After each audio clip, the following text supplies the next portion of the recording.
Welcome to Hindu news 9. Greater హైదరాబాద్లో BRS బలహీనపడుతున్నది. తమకు బలమున్న గ్రేటర్లోనే ఆ పార్టీ ఒక్కొక్క సెగ్మెంట్ను కోల్పోతున్నది.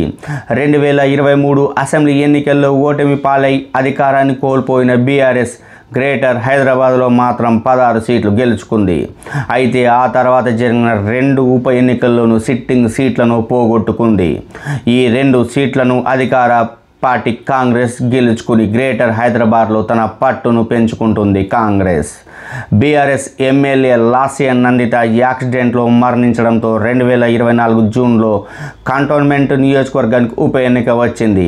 అక్కడ దివంగత నేత సాయన్న కుటుంబానికి ఉన్న ఆదరణతో పాటు సానుభూతి కూడా కలిసి వస్తుందని భావించి లాస్యన్ నందిత సోదరి నివేదితకు తమ అభ్యర్థిగా బీఆర్ఎస్ బరిలోకి దించింది. కానీ సెంటిమెంటు వర్కౌట్ కాకపోవడంతో ఓటమి చవి చూసింది. కంటోన్మెంట్ బైపోల్లో కాంగ్రెస్ అభ్యర్థి శ్రీ గణేష్ విజయంతో గ్రేటర్లో కాంగ్రెస్ పార్టీ బోని కొట్టింది.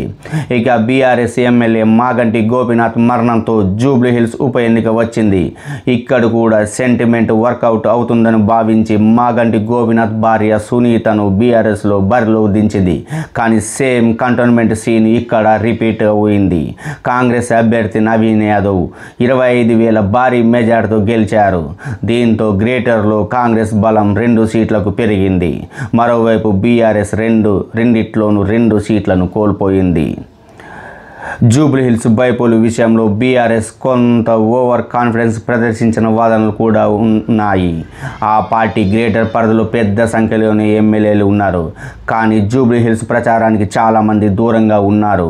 కాళేరు వెంకటేష్, మాధవరం కృష్ణారావు, సుధీర్ రెడ్డి, మల్లారెడ్డి వంటి వారు అప్పుడప్పుడు ప్రచారంలో కనిపించిన తలసాని శ్రీనివాస్ యాదవ్, పద్మారావు, బండారు లక్ష్మారెడ్డి వంటి వారు కూడా కొంతమేర కనిపించి వెళ్ళారు.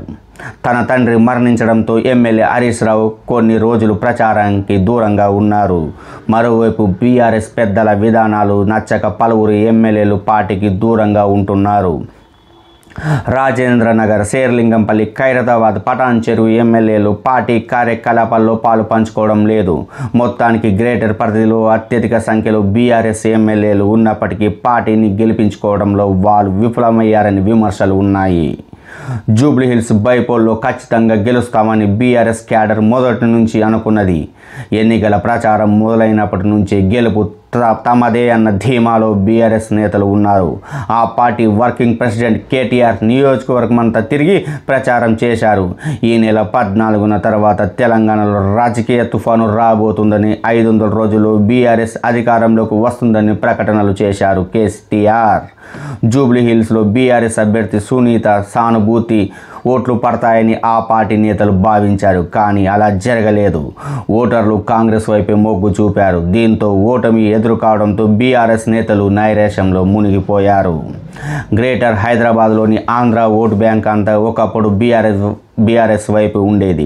గతంలో టీడీపీ నుంచి గెలిచిన ఎమ్మెల్యేలంతా బీఆర్ఎస్లో చేరడమే అందుకు కారణం.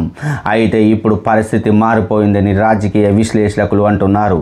ఆంధ్ర ఓటు బ్యాంక్ క్రమంగా బీఆర్ఎస్ నుంచి పక్కకు పోతుందని చెప్తున్నారు. ఆ ఓట్లు కాంగ్రెస్ వైపుకు మళ్ళాయని అభిప్రాయపడుతున్నారు. ఇది ఇలాగే కొనసాగితే బీఆర్ఎస్ గ్రేటర్ హైదరాబాద్లో పట్టు కోల్పోవడం ఖాయమని తెలంగాణ ప్రజలు అనుకుంటున్నారు. ఇది నేటి వార్త. జై హింద్.